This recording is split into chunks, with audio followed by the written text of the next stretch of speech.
can see the way they hate. And I know better than to listen to the people who are calling us slaves. I can feel the sunlight shining. Well, good morning. It's Monday, December 23rd, 2024, and welcome to episode 818 of the Lots Project Morning Show, where the coffee's strong, the opinions are stronger, and everything's always filter-free. I'm Brian, your host, and today I'm enjoying Brian's Blend from foodforestfarms.com, where you can get 10% off with discount code LOTS10. The Brian's Blend is going down smooth today. That is Brian's signature blend. He worked long and hard on that one to perfect it, and man, he did a great job. You can pick that up over at foodforestfarms.com. Like I said, lots 10 LOTS10 for 10% off. Shipping is always free. Little late to get Christmas orders out for now, but if you're anytime you're looking for a gift or a bag of coffee to enjoy for yourself, you should check out foodforestfarms.com. Head on over there, let them know Brian sent you. C4 Club is still strong and going, filling up fast. If you want to get in, definitely reach out to Brian, reach out to myself. I can tell you more about it, but try the coffee. It is fantastic. Today I'm going to be talking about a few new products I've been using that I've acquired over the last little bit. I've been using them. I'm really liking them. I'll talk about that. Progress delays out at the property. Well, I mean, we're just waiting in a holding pattern. We had some things go sideways. I'm going to talk about them in the last week. A little bit of a contest update for the clip contest and more. First, let's head over into the live chat, see who stopped in already, and we will get rolling for the day. Good morning. Sorry it's so dark. I don't know why it's so dark in my room today for the show. I flipped on the camera. I have this weird light glowing here. I tried cleaning the lens on the camera. I tried changing the light. I have no idea what's going on with that. And it just seems dark in here. So I don't know what's going on with that this morning. We'll make it work. Good morning, Rewilder Life. How we doing? Thanks for stopping in. Mike's Homestead, thanks for dropping by. Appreciate that. Man, it's been an interesting week. It has been an interesting week for sure. Last I talked to you guys, I was getting ready to the next day. Was on Monday, and then on Tuesday I was supposed to head across the state. Monday evening I was supposed to pick up a trailer, then come back here, head across the state on Tuesday, pick up a boatload of solar panels, bring them back and offload them. I talked about the fact that at the point I talked to you last week, I wasn't going to be able to get into the property to drop them off. The road was a mess. I talked about the lady that was stuck on the road, and I had already made contingency plans for what I was going to do with that, just because of being a long, heavy rented trailer. And I wasn't too thrilled about going back there, even if it was nice. But with the wet road, it was going to be even worse. So made contingency plans for that. I had actually two options I was going to consider. And then on Monday, got done with the show. I was sitting here with Corey trying to figure out what time we were going to go pick up the trailer that evening. And I got a text message from the trailer rental guy. And he's like, yeah, I'm going to have to cancel your rental. The people before you returned it damaged, and I have to replace the axles. And I'm like, wait, what? I'm supposed to pick this shit up tomorrow, and it's not. It isn't like I can just run over to the U-Haul store and grab another one. I was renting a 20-foot equipment hauling trailer, so that threw a monkey wrench in the whole thing, and I was able to get a hold of the solar panel folks, and they were going to Rewilder Life says axles. Yeah. I think I'm guessing that whoever had it got it stuck in the mud and had to really dick around with it. We had a bunch of rain, and continued to get more rain, but it was a muddy mess in this area. So I'm guessing somebody with some equipment got stuck. I don't know. I haven't heard back from him yet, so I really should reach out to him today or whatnot and find out when that's going to be available. But yeah, basically he's just like, yeah, can't do it. It's broken. It's not going to work. So solar panel folks were kind enough to say that they would just leave them stored off to the side for me and to come get them whenever I can. So that threw a little hiccup in that plan. Canadian Farm said good morning and thanks for popping in. Appreciate that. So the solar panels are on delay. They're stuck on the other side of the state.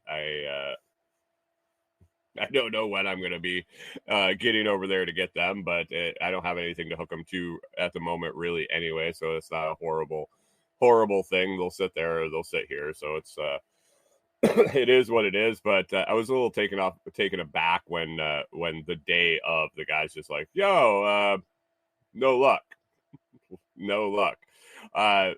I was trying to run through scenarios where it could have been a lot worse, moving equipment to a job site or some things like that. So at least it was easily taken care of. The road back to the property is, I'll find out today. I got to head back there today. From what I understand, it's pretty much dried up. Our friend that buried her vehicle on the road was finally extracted on Friday, I believe. I think it was Friday. Running through the days in my head of when we were out there and talked to folks. Yeah, I believe it was Friday. She finally got pulled out. She was buried in there for about a week. I wasn't confident enough to drive past her the way she was situated, and it was a little soupy where she was at. So even if the road had been drying up significantly, I probably wouldn't have attempted to drive back. Just because I didn't want to hit her vehicle and then be on the hook for that for some reason. You leave your vehicle stranded in the middle of the road and somebody hits it. I'm sure the type of person that leaves that there for that extended a period of time would definitely be blaming me for hitting it. So made trips out, made it as far as Jamie's house and picking up mail and things and just scoping out the road. But it has dried up. It hasn't rained in like 4 or 5 days now, so that's nice. And from what I understand, it's dried up quite a bit. So that's good. That's good. We were in a pretty good cold snap this week. We just had a couple of nights down into the mid 20s, and we've been burning through firewood. And I chopped up the last of my standard pile. I have a little bit of reserve in the truck, but I chopped up the last of our standard pile last night, and it's okay. It's supposed to get a little warmer today and into the week, but definitely have to get out and grab some more firewood for the camper because it's winter. It's winter. And so I was lucky before it started raining. I had a scope on the rain. I knew they had been doing the work on the road, and that if we got significant rain, it would probably get pretty non-passable for a little bit. So I did cut some extra wood. Brought extra wood back with me, and it looks like I brought just enough because I finally burned through it last night and into today, and the weather's warming up a little bit. But we still need to run it overnight. Man, coffee's good. Coffee is good. So that's kind of update where we are out there. Not a whole lot of progress. Driveway couldn't be finished. Couldn't really be worked on because we couldn't get the church trucks in. The dump trucks with the rock couldn't get them in to dump it. A, because the road was a little soft, and B, because there was a vehicle half in the way. And I don't know if if the dump truck would have gotten past her on the road. So we didn't order that, but I did talk to the guy doing the work, and he needs some rock anyway, so he's going to take care of all that stuff. So I don't have to guess when he's ready for it or when he wants to get it out there. So basically, I'm hands off on that project. That will be in when it's in. It's cut in. It's a muddy mess of a hill, but the rock is coming soon. And when it shows up and he has a chance to spread it out, we will have a driveway up to the property. As far as the posts and the roof, I still have to get over to the metal supply and put a deposit down to get that rolling, which maybe it'll happen this week. Maybe it'll happen. It's tough with the holidays and everything coming around the holidays right now, and scheduling to get to places when you don't know if they're open or not. And with Christmas being in the middle of the week, with New Year's being in the middle of the week, it kind of is what it is. Another week is what it is. So we will see on that if that comes about this week, if we can get over there. Waiting on funds transfers and shuffling things around with folks here. I asked him what payment he takes, and he says, well, cash or check. And I just sighed because I don't remember the last time I wrote a check. It was actually, I believe it was for the purchase of our house, purpose of our farm. Would you say that was probably the last time we wrote a check, Corey? Was the purchase of our farm? Not too often. So, cash or check. What's up, Hunter? Good morning. How are we doing? How's it going today? Rewilder Life says I wouldn't take a check these days. Yeah, no shit. And is he going to take my out-of-state check with a different driver's license, different address than my driver's license and all that? Because I don't have any new checks. Like, it wasn't like I got my address in South Dakota and was like, oh, I should really order new checks.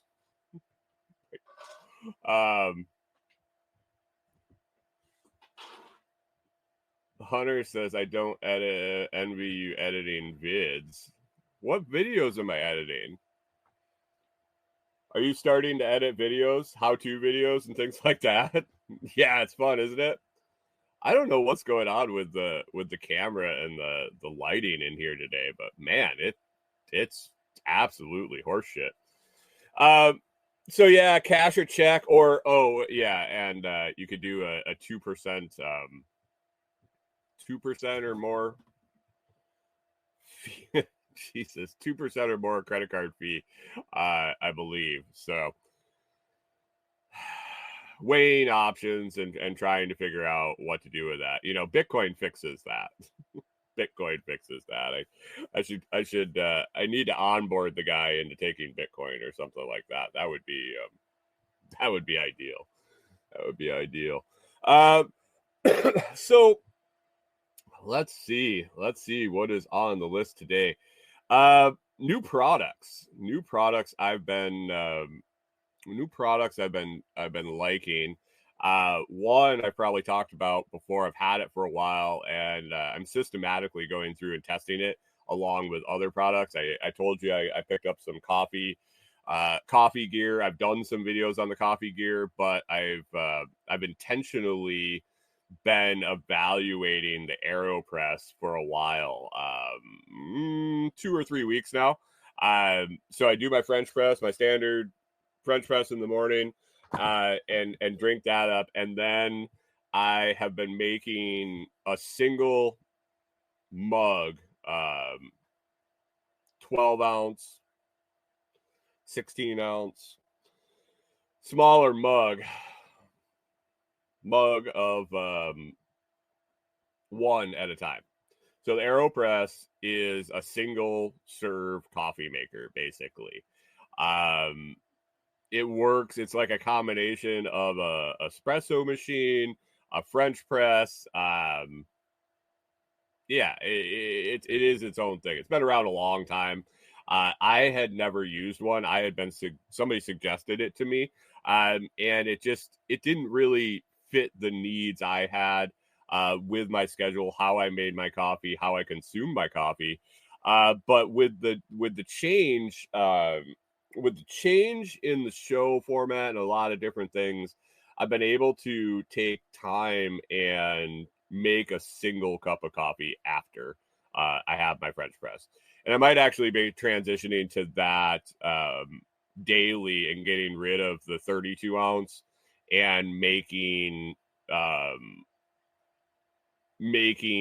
3 12 ounce, 16 ounce instead of making the 32 ounce. I might make them individually because I'm really liking the AeroPress, and I'm gonna move away from it for a while and try the final press, the other single serve extractor brewer. I don't even really know what the term would be.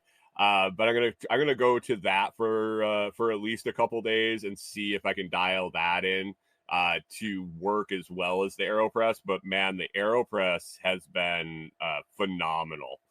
The flavors that it brings out. Once I dialed in the grind size to use and the water kind of ratio, weight of the beans, and I dialed it all in, it has been phenomenal. So using different blends from Brian at Food Forest Farms, different beans that he's sent, it extracts the flavors so much different than the large French press. Another thing is it makes that single cup of coffee, and you consume it. It doesn't sit in the grinds in the French press like in here. You press down the grinds, but they're still in the bottom, and it's still sitting there in contact. So that single cup is fantastic. The only thing I really don't like about it is the disposable filters, but the convenience of popping the puck of coffee out with the filter and just a quick little rinse. And that's what the person that suggested it way back in Toolman Tim's Telegram group, we were talking about camping setups. And I love that Coleman or the Stanley boil and brew. Basically, it's a cup you can boil the water in, make the coffee right in, and everything. But he said, the cleanup is tough with a French press, especially when you're camping in limited water. And he said, check out the AeroPress. And I was like, yeah, at some point I will. And man, I'm glad I finally did. You pop the puck out, and basically it's like a squirt of water to rinse a little bit of foam off, because when you push the plunger down in the AeroPress, it's got like a air gap above the water, and because it seals, and just by physics, it keeps that air bubble. And as it presses down everything, the only thing that's left on the plunger is just a little bit of foam. So I like it. They do sell replaceable filters for it, like the stainless steel or whatever other material filter for it that you rinse off and reuse. I don't know. I looked at the price of filters, and they're not horrible. And for the convenience and how easy it is to clean up, I'll probably stick with the paper filters and just roll them into a composting program with the coffee grinds and the filter, because they're pretty thin, and I think they break down pretty fast. But we'll see. So the AeroPress I've been loving. If you're looking for a gift for some coffee person that's a little coffee snobbish, it does take some messing around with. You got to be willing to dial it in, and you're going to be grinding. You're going to want whole bean and be able to adjust the grind size to get it to work for you. I've been using what size grind? I guess it would be fine to medium fine grind. And that's been working great. And the other key thing that made it work better was the gooseneck kettle pouring it with gooseneck kettle as opposed to a tea kettle or anything where the water's flowing out more has definitely changed how it performs. And so gooseneck kettle is key, and then dialing in that grind size. And then after that it's just a matter of taste, how much coffee you add in. So I would definitely recommend AeroPress if you want to try it, if you want gifts for anybody. That should be on the coffee gear list down in the video description. I believe it's still on there. The other product that I've been impressed with so far, and it's been less than a week, I guess, less than a week right now, that I've actually had it installed and using it. But as a Christmas gift, I picked up one of these Mopica Pro Check. And what that is a level gauge for propane tanks. So we use propane for pretty much everything except the wood heat, and so, you know, for our water heater, for our shower, for our refrigerator, and I think that's about it. But we go through propane quite a bit. We do 30-pound tanks on the front of the camper, swap them out. We got a 20-pound tank, like a grill tank, on our shower, which, by the way, never empties. I don't need the level check on that thing. That shower, if you're using one of those portable water heater, outdoor water heater, propane water heater, they use very, very little propane.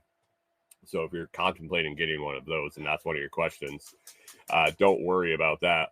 But the other tanks go fairly quickly. I mean, every 2 weeks maybe.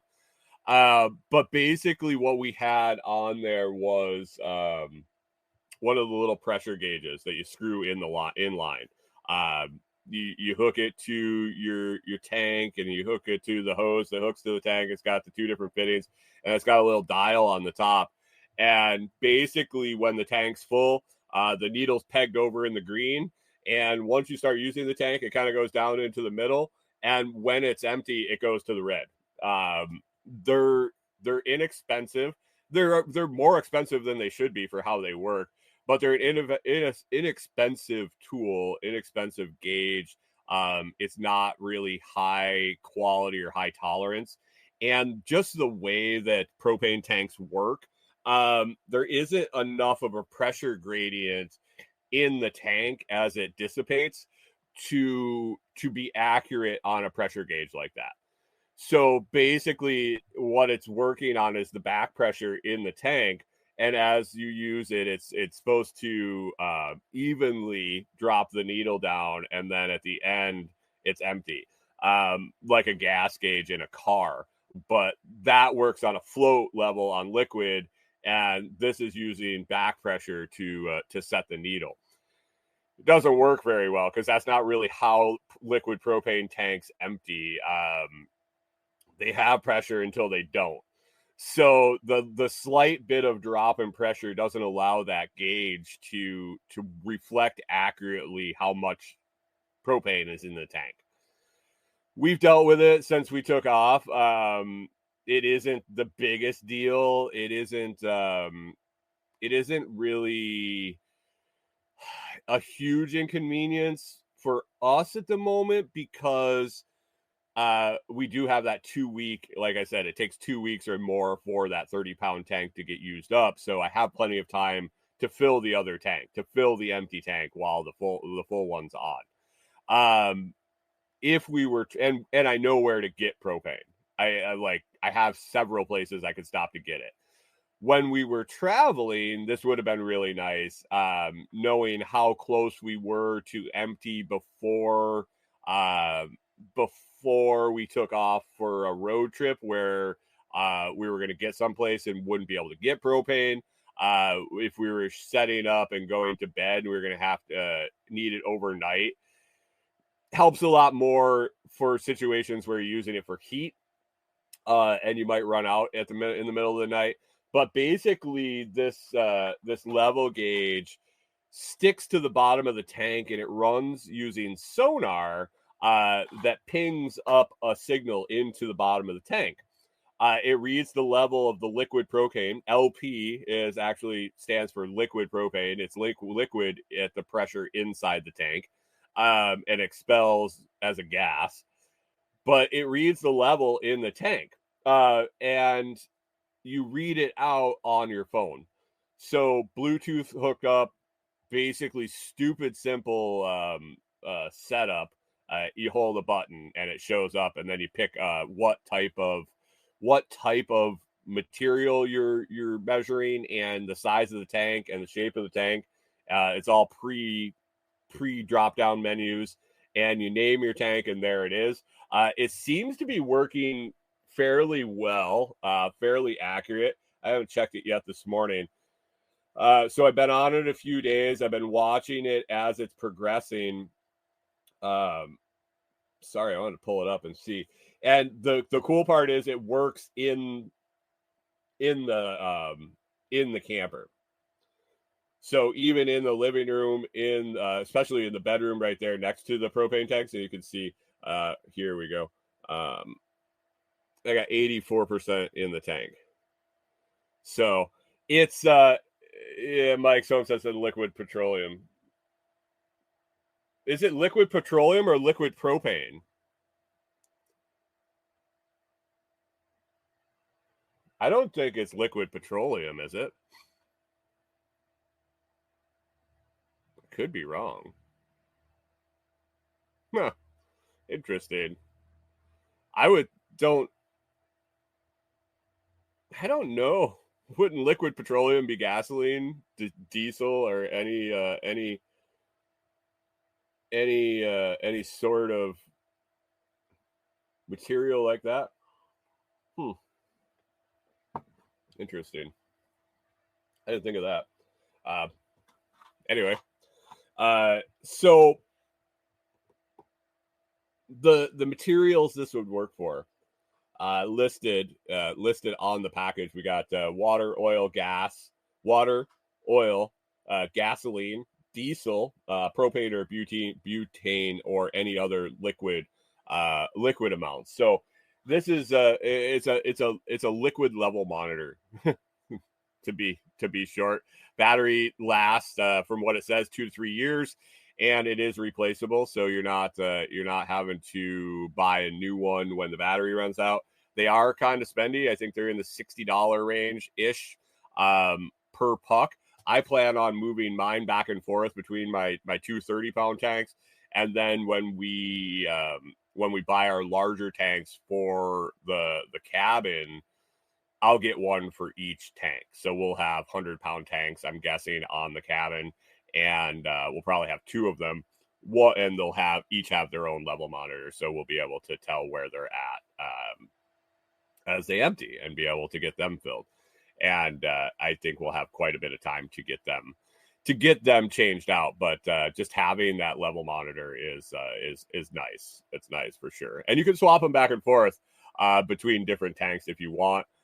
If you wanted to check a tank, you can definitely pop it off. It's holds on by magnets is all, so it just bloop, pops right off. Put it on. Some people have run into issues with not having enough clearance. The rim around the bottom of the tank and the little gap in between. You have your bottom, the curved bottom of the tank, and then the little rim that it sits on. If there isn't enough clearance, they send spacers that you basically put little feet on your tank and give it enough room for that. Mike Soames says LP is composed of propane and butane. Okay.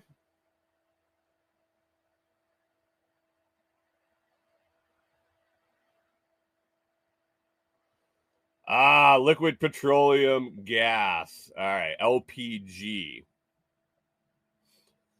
That's interesting. That's interesting to me.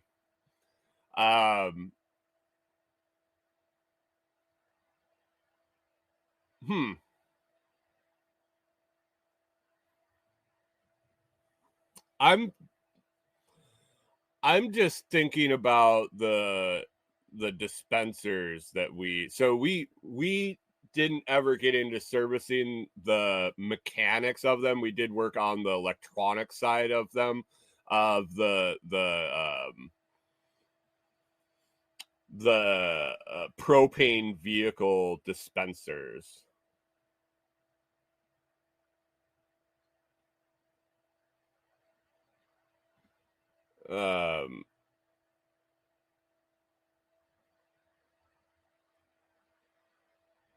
Interesting, because I'm trying to remember the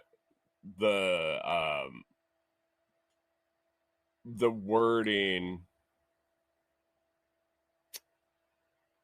It's not going to come to me. They had different names for it also, for like propane buses and things like that in Minnesota, at the fuel stations. So they were becoming more and more popular at the gas stations, and there were I'm trying to think of the wording. Hey, you learn something new every day. Thanks, Mike and Hunter, for the little lesson there.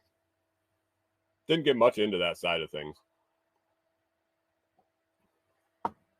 but regardless, it's measuring, it's working, and I'm happy with it. I'm way happier with it than the little gauge that we've been using for quite some time. It was always frustrating to go over and see it just kind of hovering in the middle.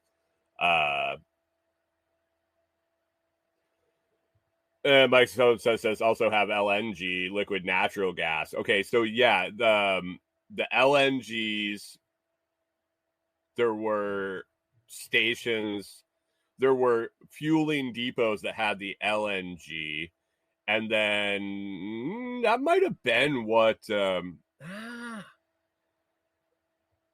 thinking of a couple specific locations, and I don't think they were LNG. Doesn't matter. Well, there you go. Little propane lesson this morning for myself and the listeners. So the Mopika Pro Check, I don't have a video up of it yet. That was a video that I made. I made a really long, nice video about installing it and hooking it up for the first time. And I went to hit stop on the record on the phone, and I had never hit start. So I can't really install it for the first time again. So videos will be in the works for that, but it seems to be working good. Mopika Pro Check Universal is the one we have. So, well, after the riveting propane conversation, let's move on to the clip contest. Clip contest going on for this show and or the clip contest for this show or Director Detour. Jim is really running away with it at this point. Canadian Farm says thanks, Hank Hill. Mike's Homestead, dealing in propane and propane accessories. Corey says I have a Hank Hill ass, so maybe I should get into propane. The clip contest over there, Jim is running away with it at the moment. You're going to want to get over and find Director Detour on Fountain, or grab this show, episode 816 or later. Make a clip. You get entered into the drawing for a Blockstream Jade. You got until the end of January. So go check out an episode of Director Detour and make a clip, or check them all out and make a couple clips. And then spread that clip around. I'm checking in daily to see the clips that are there and keeping track. And it's a runaway at this point. So definitely head on over to Fountain, make some clips. Director Detour this week, we got Kathy Nesbitt released this morning before I fired this up. That episode is out there. Kathy is an interesting lady for sure. She's up in Toronto or outside of Toronto now. But she deals in composting worms. She deals in sprouts, as in like bean sprouts and things like that. And she also is a master instructor. I think the term was master instructor. She's a world renowned leader and guide in laughter yoga, which isn't necessarily what you think. So check it out. She was a blast to hang out with, and she does have a crazy little laugh that I was editing the episode and just found myself smiling listening to her laugh. And yeah, check that one out. Kathy Nesbitt. Also got Bo Bennett coming up this week. He's got a bunch of tech stuff going on, AI tech startups and the like. And Nick Barrett at the end of the week, 2 days after Christmas. Nick has the cord brick. The cord brick. You might have seen it. I think he was on Shark Tank and he was on a couple other shows, but the cord brick that it helps keep your cords and things secure on the desk. So you're going to want to check those out. Kathy Nesbitt, Bo Bennett, and Nick Barrett this week on Director Detour. Show's been going good. If you'd check it out, if you haven't checked it out so far, give it a share, give it a listen, and definitely make a clip and get yourself entered into the drawing for the Blockstream Jade. Things have settled down with Bitcoin price here, sitting at 96,102. That is actually up, so that's good. Got over that 100,000 mark and had a little bit of volatility in the last week or so, dropped down. It's okay. We'll be all right. Talking about Nick Barrett, Shark Tank, and Cord Brick and things like that. Corey and I found some new shows to watch on Amazon. One of them was it was similar to a Shark Tank knockoff. I think it was called the Buy It Now. Is that what the name of that show was, Corey? Buy It Now? Okay, so it was Buy It Now. Basically Amazon's version of Shark Tank. They would have entrepreneurs come on at different stages. They were in different stages of product development or launch, I'd say, where they were all launched. Different stages of their business and how long they had been around, and there's different sales and whatnot. Basically, they pitch an audience of 100 folks, and the folks decide if they would buy it or if they're interested in it. They get to ask the audience gets to ask a couple questions, and then they reveal a price point.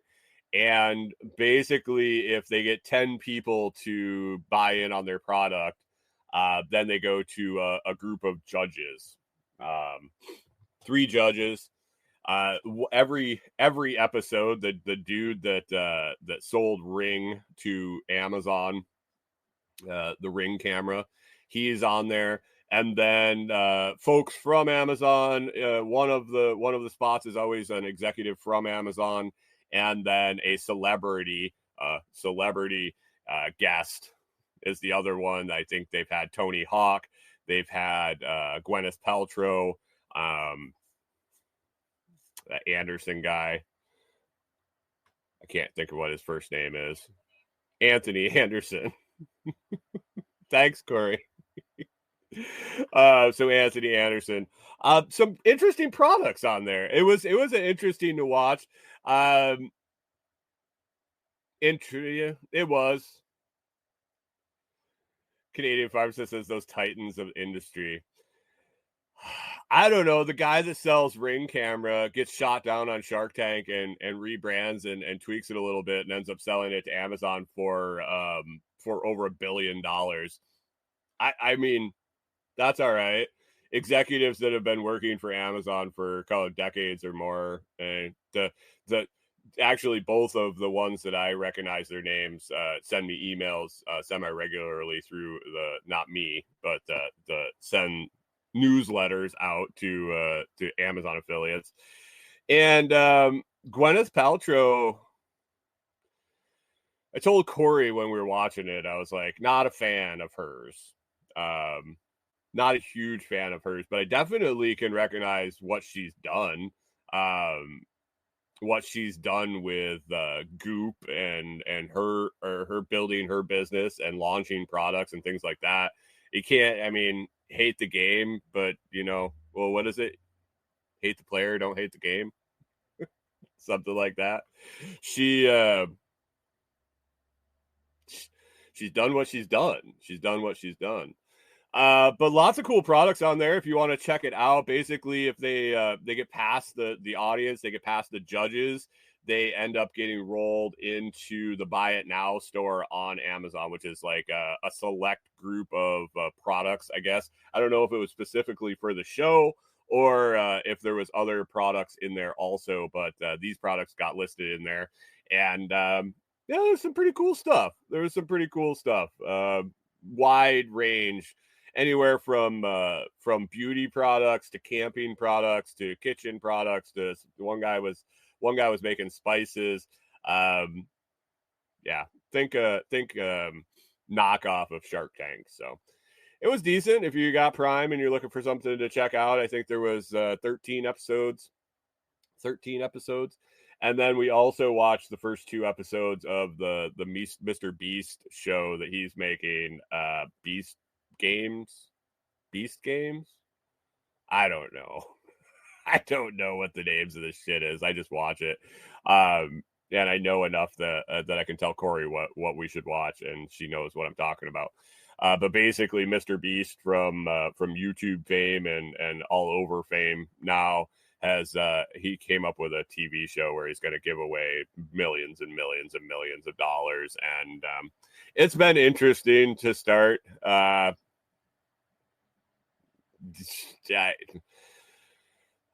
don't know. I don't know. It's interesting is the word if you haven't watched it. And I guess 2 episodes have been released, and it comes out every Thursday night or every Thursday day. I don't know, but once a week they're going to come out with a new one, and it's basically like an elimination game. They started with 1,000 people, and they're going to end up getting down to 1 to give away $5 million or some shit. I don't know. It's yeah. You have to check that out for yourself. Worked on the bird feeder live stream a little bit yesterday. I'm still hung up with the Raspberry Pi, getting that working. I was able to fire it up yesterday on the computer. We let it run for quite a while, and it seems like I didn't have the lagging problems as I did yesterday or the time before.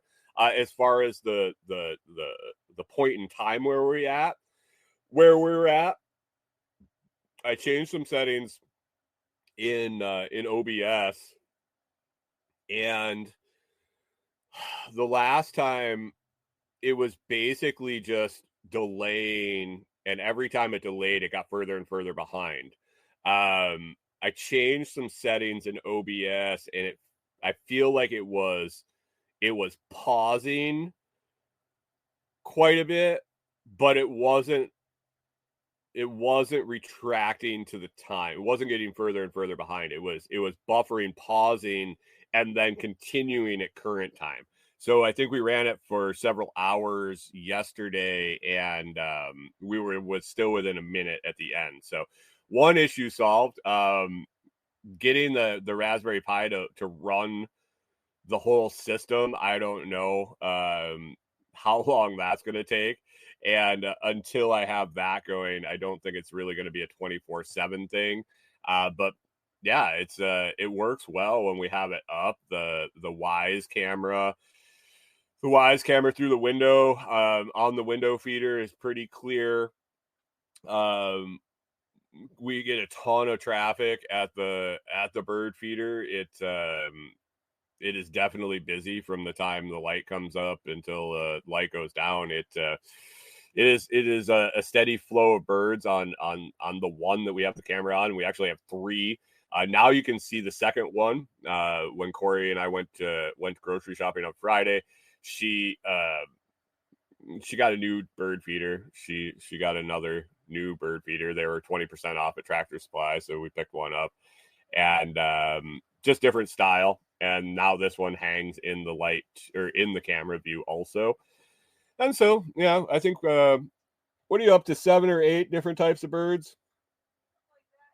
So she's at 7. She's identified 7 or 8 different types of birds that have come and visited the feeders, and so just piddling away on getting those live streams started. It's a long-term project. I think ideally that'll be something that we can have at the cabin. It's still a little wonky here to do it with having to put the insulation in the windows and things like that. And move back and forth, and just the setup, it's jumping through hoops to make it happen.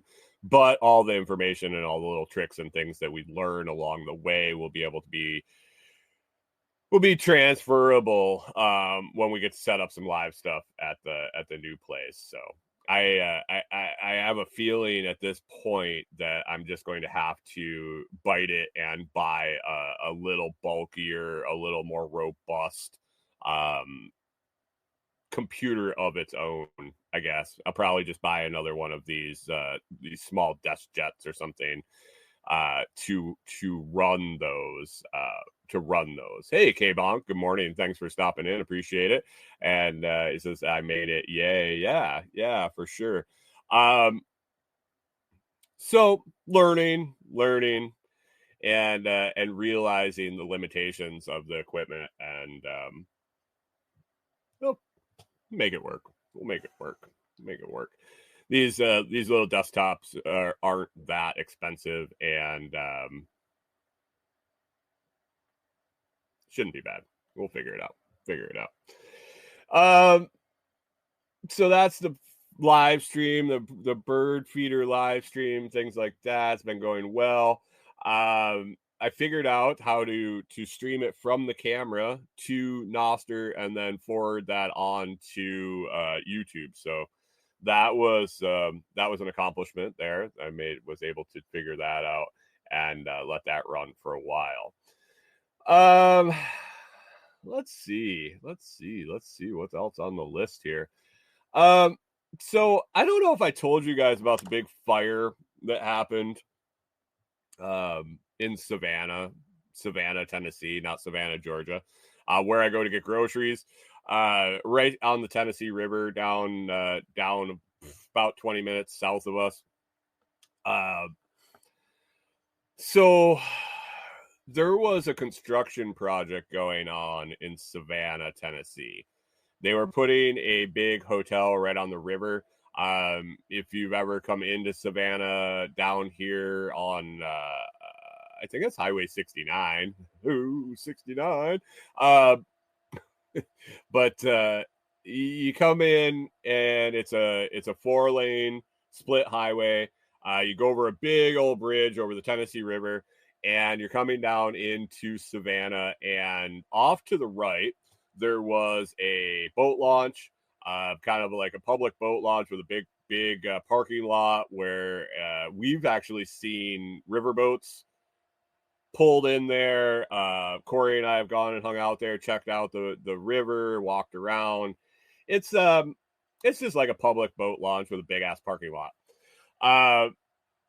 Next to it, they were actually building a new, I can't remember what the name, bless you, Corey, what the name of the company that was built. Sleep In, maybe? But basically they were putting a big, like, 5-story hotel. It was going to have a little conference center. I think they were going to run tourism stuff in the river, things like that. I think it was Sleep In. Not Sleep In, I-N. Sleep In, I-N-N. What's up, Pip? And so this thing I've been watching it go up. They cleared the area. They did all the groundwork. They laid in the plumbing. Going there to Savannah at least once a week to get groceries, I was going by this and watching the progression. When they're building something in your neighborhood or on the way to work or things like that, you watch a large scale construction project like that develop. They were to a point where they had several floors. They weren't finished. They were framed in. They had weather barrier on the outside. It was getting there. It was getting there. I had, from watching it outside, I had assumed tradesmen were inside, probably running electrical, running HVAC, whatever. But the shell was there. One morning, fired up the old interwebs, and the thing was on fire. One morning about 5 a.m., it just went up, and a construction site like that goes pretty quick. And man, it burned to the ground, like to the ground. Corey and I drove by the other day, and she hadn't seen it yet. And she's like, "Holy shit!" There were a couple of girders, a couple of I-beams, and a little bit of framing, all metal left around the bottom, but pretty much the structure was gone. From being a 4 or 5 story white building because of the weather wrap and whatnot, down to nothing was it's kind of a shocking. K-Bonk was wondering if it was 100% wood construction. No, well, at the bottom there was some it looked like girders, I-beams or something still there, but it almost looked like it was for a parking ramp or a parking structure. It was kind of off to the side and just like the little corner of it.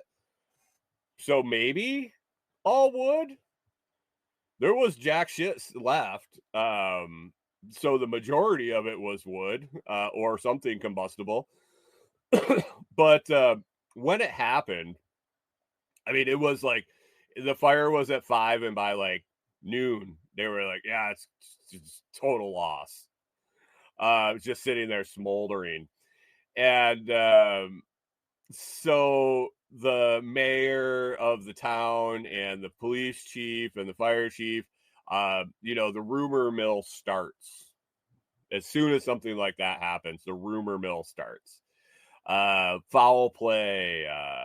There is the racism in the South still runs deep.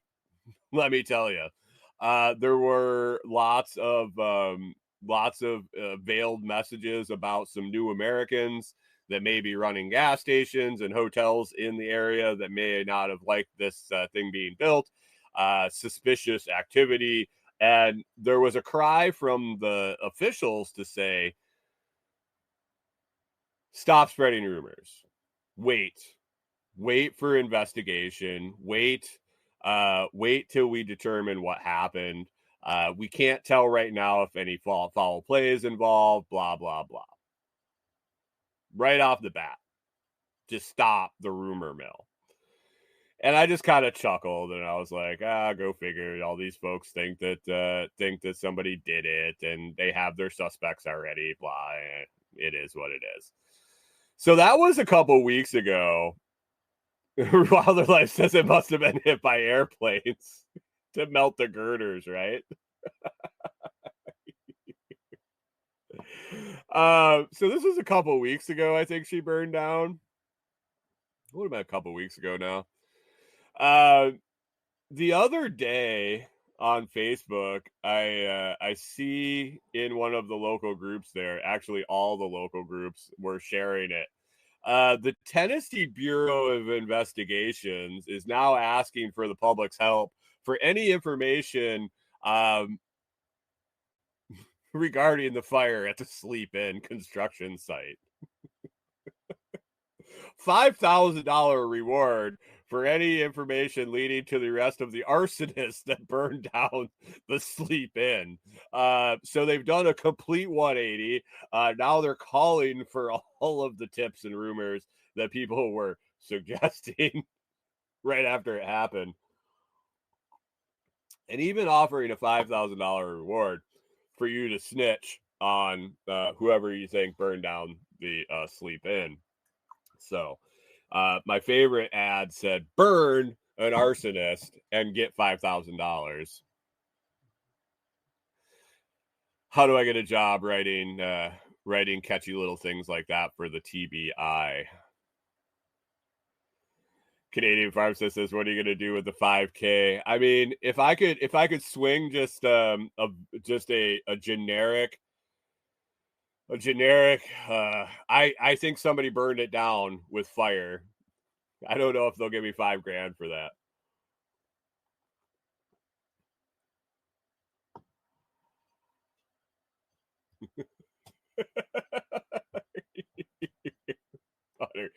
Hunter says, I mean, if the tip came from Brad at the bar when Bobby said, I'm going to burn that shit down.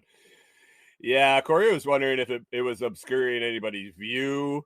I think it was money. And I'm also wondering, the conspiracy theorist in me is wondering if they realized that might not have been the ideal location and might have had a big old insurance policy on it. I mean, we'll see if they rebuild it. But yeah, all of a sudden the TBI has been around here quite a bit lately. K-Bonk having some Food Forest Farms Silver Bullet. Yeah, the Silver Bullet's phenomenal, except it's gone. It's gone. Canadian Farmstead has a great idea. Use AI to comb through all the comments. They took them all down as the people were throwing out their theories and with no proof at all. They started taking them down. But K-Bonk says that Silver Bullet is good. It is fantastic. But that Monsoon Malabar is adios. So you get it when you get it. You get it when you get it. So TBI has been around here quite a bit. There was an officer-involved shooting. There was a random. I think they were classifying it as road rage at one point. That's something that's been eating at me that is on my list here to talk about. So the two scenarios that happened. Let me tell you what actually happened here. So one day last weekend, so this was back-to-back days. It was not 2 days ago, but a week before that. Selmer, Tennessee, not very far from here.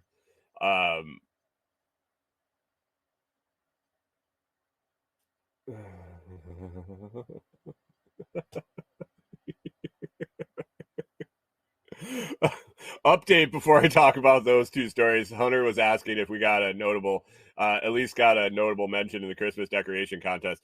Dude, we are so out of our league around here with the Christmas decorating contest. We have 0 mannequins, no skeletons, no Santa Clauses with their heads removed or shit, nothing like that. But by the Christmas miracle, half our Christmas lights started working all of a sudden. The half that were completely ripped out of the solar panel, they aren't working, and it would definitely be a Christmas miracle for them to work. But we were both under the assumption that both sets were bad, and one has been working the last few nights, and it was I think Baby Jesus and Santa Claus rubbed their noses together and made my lights work. But it made me happy because I was a little depressed that our lights didn't work. A, because we spent $50 on lights for one day, and B, because it's just dark and crappy, and the lights make me smile a little bit. So Yeah, half the lights are working again. So, but we are so out of our league in this neighborhood with all the decorations that the people do all year round, let alone just Christmas. So back to these two shootings. So Selmer, small town, smallish town, cop who was a townie cop and also a deputy for the county sheriff's office was responding to a call of a suspicious man outside a house. I guess it was a burglary type situation or something like that. Popo rolls up, gets in a firefight, shoots the guy shoots him, cop dies, suspect dies. The whole world is in mourning, back to blue. The earth is coming to a standstill for a little bit while we stop and post our pictures of the blue line and change our Facebook profiles. And yeah. Cop responded, doing his job, a dangerous job that he signed up for, gets plugged. And yeah, it's one of those situations. So that happened on Saturday. The next day in Savannah, where I was telling you about the fire happening, there was reports of a road rage incident and a shooting, and I was like, okay, I just happened to be scrolling through, checking the news and this and that on the local Facebook groups, and it was a developing story. And so it caught my eye, and I kept watching it a little bit. And it turns out that, and the details are still really not out there. And this is part of my issue with the whole thing. But a mother and a 3-year-old daughter had gone to see Santa Claus and stopped at Walmart on the way home. And it sounds like there was some sort of interaction in the parking lot. Guy followed her home. She pulled in her driveway. Guy popped out of his vehicle with a rifle, an AR style rifle, and popped her and her daughter. She died. Daughter shot, survived. Guy lost his fiance and almost his daughter in a blink because some guy followed him home and capped him in their driveway. Which is the tragedy, guys? Which is the tragedy here? Because I heard for a fucking week about this cop. There was a parade from Memphis to Selmer with cops for miles flashing their lights. They had a Sea of Blue celebration. They closed half the fucking county down for the guy's funeral. For a guy that signed up to be a cop, that I hope he full well knew that the job is dangerous, that there's a chance that any day he goes to work that he's not coming home, that he put the badge on, he took the paycheck, and something bad happened. And I don't necessarily want to see anybody die. I don't want to see anybody get hurt. But the word tragic and tragedy blew around for days and days. What was tragic was a lady took her kid to see a fucking Santa Claus, and she ends up dead in her fucking driveway. Canadian Farm says, can't they both be tragedies? They can. But I think one should garner a little bit more attention than it got, and the other should get a lot less.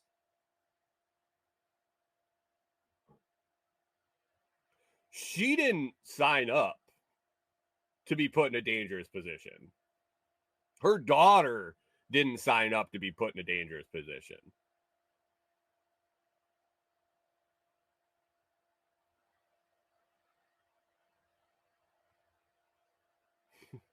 Hunter says at least when one of us dies on the job site, we get vacation for 3 days.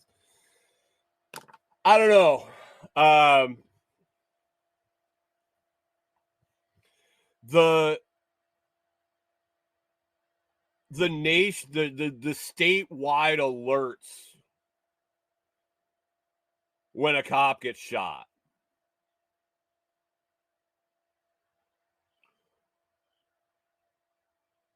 The immediate response, the visceral response when cops get shot. Cops are signing up. I'm not saying they're signing up to get shot. I'm not saying they're, but when people are just blown away when it happens, when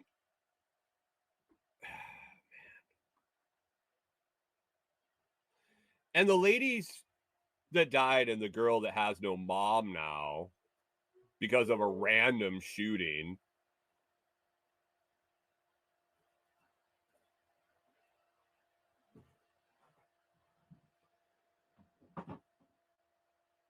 and the story disappears. Mike Homestead said, how did she not know he followed her?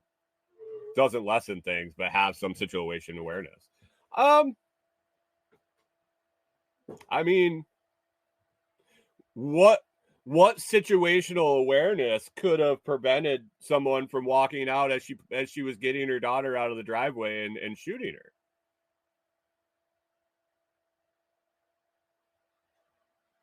I mean, there isn't enough information out there because it just disappeared. Probably overshadowed by the cop, the Sea of Blue celebration and the procession from Memphis to Selmer, and the whole county shutting down for a funeral. Maybe that's why we don't know what actually happened. Maybe she did know.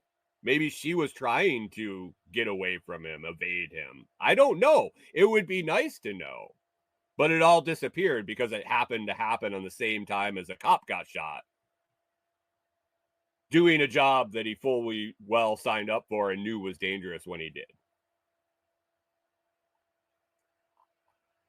Like I said, I don't want to see anybody die. I don't want to see anybody get hurt. But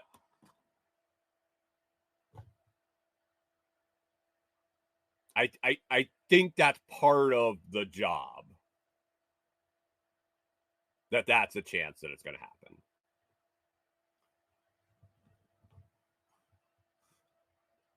So I did say it. Mike's Homestead says he says I thought I said they had an encounter at the store and she was shot in the driveway. The very limited information that came out said that they had an interaction in the parking lot of Walmart. What that interaction is, I don't know. Maybe she didn't wait for him to pull out in front of her. Maybe he pulled out in front of her. Maybe she pulled out in front of him. Maybe they fought in the parking lot. Maybe they had argument inside. I don't know what the extent of the altercation at Walmart was, but they said that they had made contact at Walmart.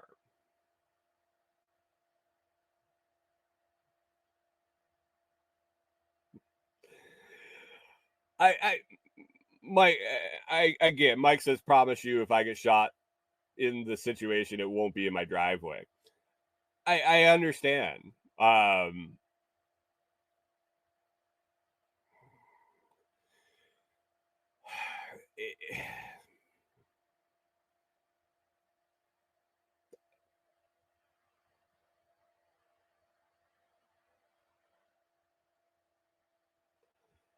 Canadian Farm says people find it more shocking when a cop gets killed because they have a false perception that cops stop crimes. So how could a crime happen to a cop? Cops don't stop crimes.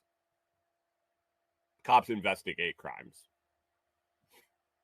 When very, very, very, very, very to protect and serve. I don't know. It was just a glaring example of that's why you said false perception. I was being sarcastic. Sorry. It was just a glaring example of an actual, what I would say, tragedy, because we don't know if the interaction was enough to even warrant someone being suspicious of someone following them. We don't know what set that guy off. Maybe the lady's kid was screaming in the store, and the guy had just had enough.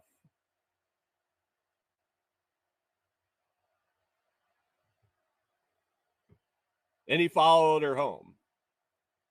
Canadian Pharmacist says mental health epidemic.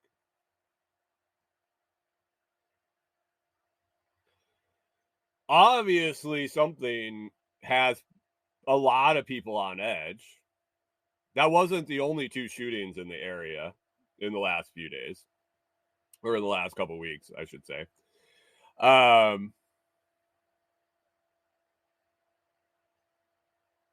We don't know. And there's probably articles out there. It just isn't front page news. And I think one over the other should really be being pushed as a tragedy, should be really being exposed to folks, like Mike says, for situational awareness, for a reminder that this stuff could happen to you and me, or your sister, or your wife, or your kids, or your neighbors. Instead, we focus on someone that chose to be in that situation.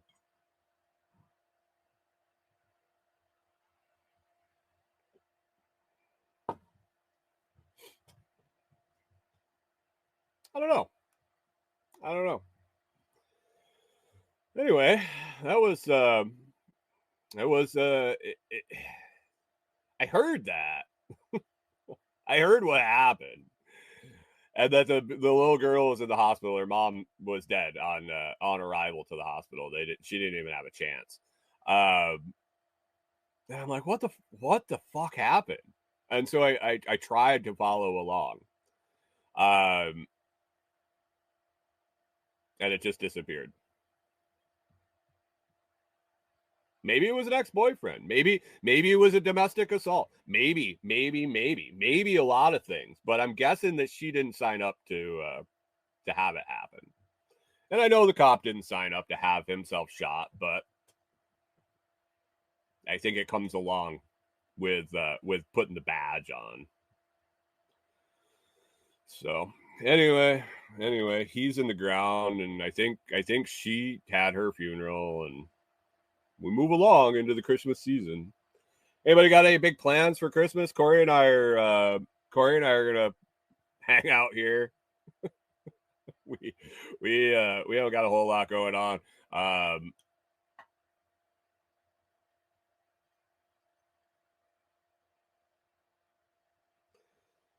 Hunter says an armed society is polite society. Was she armed or was she rude? I don't know.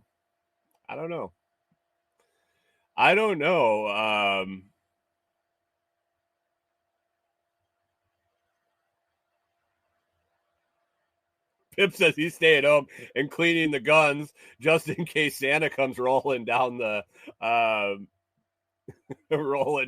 chimney. I'm guessing. Canadian Pharmacist says heading to my folks to celebrate with family. Yeah, I mean, Corey and I are going to hang out, and we're going to FaceTime with the family up in Minnesota, and we'll call my folks in New York, and we're going to hang out. We'll go for a walk on the property. I don't know. She's got just Christmas Day off. She's the trooper at work. She work Christmas Eve and the day after Christmas, and Christmas on a Wednesday was always kind of either it was really good or really bad. Either you took like 2 weeks off for Christmas and New Year's, or you got like a half a day on Tuesday and Wednesday off, and then back at it on Thursday. It's not like that long weekend or anything like that. So it was just one of those years, and we've been kind of celebrating Christmas for the last few weeks with presents showing up and things like that. So it's going to be a slow one for us. Hunter's his last one. Yeah. It's Wednesday Christmas is rough. Pip's wondering, do y'all get a half a day on Christmas Eve? Corey doesn't get a half a day on Christmas Eve. I used to, at a lot of manufacturing facilities I worked at, we would end up getting a half a day on Christmas. And I think we'd get a half a day. We'd get a half a day on Christmas Eve and a half a day somewhere else. And then they said that was an extra holiday we got. K-Box hanging out at home. You guys feeling the Christmas spirit this year? Corey and I, since we left Minnesota, and we're not in the full swing of winter as it used to be with piles of snow and negative degrees and all that.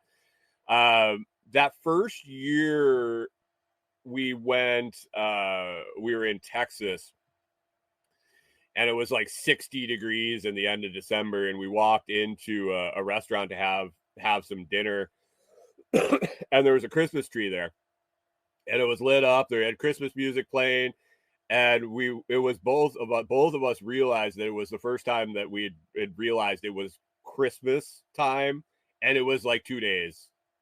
It was not very long until actually Christmas. So,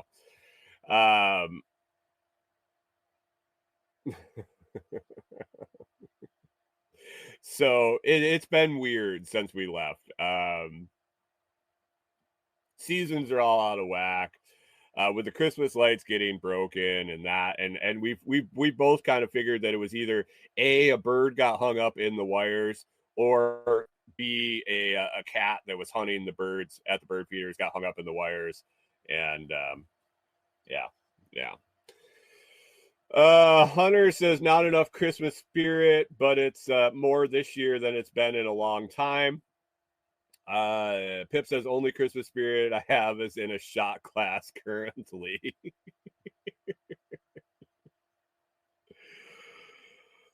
Canadian Farmstead's wondering why Santa spent so much time on test flights over New Jersey. Yeah, what's going on with the drones, guys? I kind of checked out on that one. I was like, no one's going to tell us the truth regardless of what it actually is. Well, we're not going to ever hear the truth. So all it is speculation, and a bunch of people that don't actually know talking about things they don't actually know are true, or K-Box waiting for the Bitcoin dip. I don't know what's going on with the drones, guys. I have suspicions, but that's all they are suspicions, and it doesn't really matter. doesn't really matter.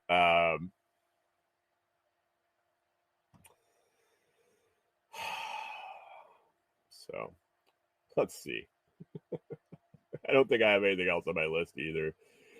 Like I said, director Detour this week, Kathy Nesbitt, Bo Bennett, and Nick Barrett. Kathy, you're going to want to listen to Kathy Nesbitt's episode and check her stuff out. Like I said, she does this thing called laugh yoga. It wasn't what I thought it was, for sure. You might know what it is. You might have heard of it. You might have participated in it. If you haven't, definitely check out the episode and find out what the laugh yoga is all about. K-Bonk's waiting for the Bitcoin dip. I think we're dipping, man. I think we're dipping. I think this would be your dip. I think it's I think we're going to go for a ride again before we have another significant pullback. Maybe. We'll see. I can't remember. I guess it would have been way different with the last cycle and the pending inauguration, but I don't know. I think eventually you'll see prices below this and maybe significantly, but I don't know if it's going to be before a run up and then a significant pullback. Only time will tell. I don't think that this cycle is going to fit the mold. I think it'll be close. I think there's a lot of other factors involved at this point, but we'll see. We'll see. No predictions yet. Yeah. You guys got anything else you want to talk about? I can stick around for a little bit. Corey's got a little bit of a different schedule this morning. I don't know where this shiny light shit's coming from. My camera might be going bad. Can you see the glow? You can hope, K-Bonk. You can definitely hope for a dip. I've really come to the conclusion that it's all a dip right now compared to what the future holds. So I don't think it's going to matter. I don't really think it's going to matter. Canadian Farm says I have a lovely glow this morning. Thank you. I don't know where it came from. I worked on it for about 10 minutes before the show when I pulled the camera up, and I had have this like streak here. I have glowy shit coming off my mug. I just don't know what's going on with the camera. So I got a while to figure it out. I'll be back on. I'll be back again next Monday, and I shut down interviews. I busted it out as fast as I could with director Detour interviews, and it is I'm shut down until actually January 7th. So that's good. Got some time to get ahead on episodes. I did take a break from editing last week and got a little behind, but not horrible. Nothing delayed release of an episode or anything, but I'd like to be farther ahead. But have till January 7th till we got to record another one. Maybe we'll pop on later this week. I don't know. Wish you guys Merry Christmas, or I don't know. Nothing scheduled by any means, but we'll see how the week goes. Other than that, I hope you guys have a fantastic Christmas. We'll be hanging out here. Can always find a lively chat at the Telegram chat at t.me/LotsChat. That's t.me/LotsChat. Dump in there and strike up a conversation. Ask a question. We got a bunch of great folks in there with a whole bunch of knowledge across the board. And you can find out all sorts of fun answers and have a good time. We'd like to joke around and have a good old time over in the Telegram chat. t.me/LotsChat. Have a Merry Christmas, guys. I hope your week goes well. If you got to work through the week and you get Christmas off, enjoy the day off. If you get to spend it with family, if you're going to spend it alone, find someone to talk to if you need. We're all here. We'll be around, and maybe I'll talk to you that day. Thanks for hanging out this morning. I appreciate it. Definitely check out the video description. You can find links to Amazon storefront, some product lists on Amazon, the Fold debit card. Haven't talked about that in a while, but man, earn Bitcoin for using your debit card, for using your cash, and let that stack up. You would be amazed how much it stacks up over time and accumulates. What else is down there? It's the YouTube channel, Amazon storefront, and Blockstream Jade. I believe the Blockstream Jade sale is going on through the first of the year. I haven't really found when it ends, but basically a buy one get one half off sale on Jade. You can head on over to the Blockstream store, use code The Lots Project, and you'll get an extra 10% off of that deal. They are stackable, so you get a buy one get one half off and 10% off. So check that out at the Blockstream store. Link is down in the episode description. Guys, hope you have a great day. Hope you have a great week. Have a very Merry Christmas, and we will talk to you again soon.